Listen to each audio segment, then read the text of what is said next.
Não é porque eu sujei a roupa bem agora que eu já estava saindo, nem mesmo porque eu peguei o maior trânsito e acabei perdendo o cinema. Não é porque eu não acho o papel onde anotei o telefone que eu tô precisando, nem mesmo o dedo que eu cortei abrindo a lata ainda continua sangrando.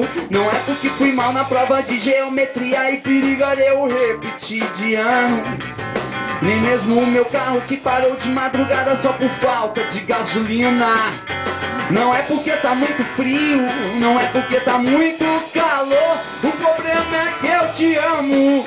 Não tenho dúvidas que com você daria certo, juntos faríamos tantos planos, com você o meu mundo ficaria completo. Eu vejo nossos filhos brincando e depois cresceriam e nos dariam os netos.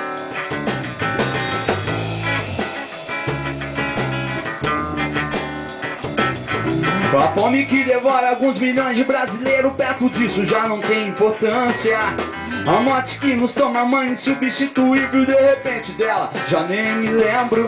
A derrota de 50 e a campanha de 70 perde totalmente seu sentido. As datas, fatos e aniversariantes passam sem deixar o menor vestígio. Injúrias e promessas e mentiras e ofensas caem fora pelo outro ouvido.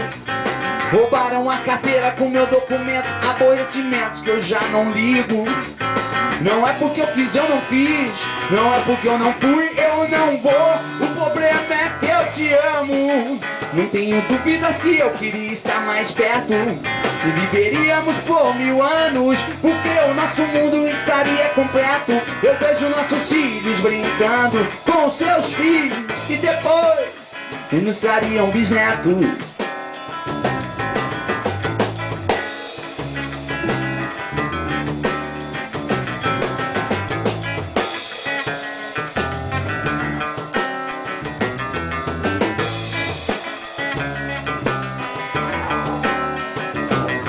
Não é porque eu sei que ela não virá que eu não vejo a porta já se abrindo, e que eu não queira tê-la mesmo que não tenha a mínima lógica nesse raciocínio. Não é que eu esteja procurando o infinito, a sorte para andar comigo. Chapéu remove até montanhas, o desejo é o que torna o irreal possível. Não é por isso que eu não possa estar feliz, sorrindo e cantando. Não é por isso que ela não possa estar feliz, sorrindo e cantando. Não vou dizer que eu não ligo, eu digo o que sinto que sou. O problema é que eu te amo, não tenha dúvidas, pois isso não é mais secreto.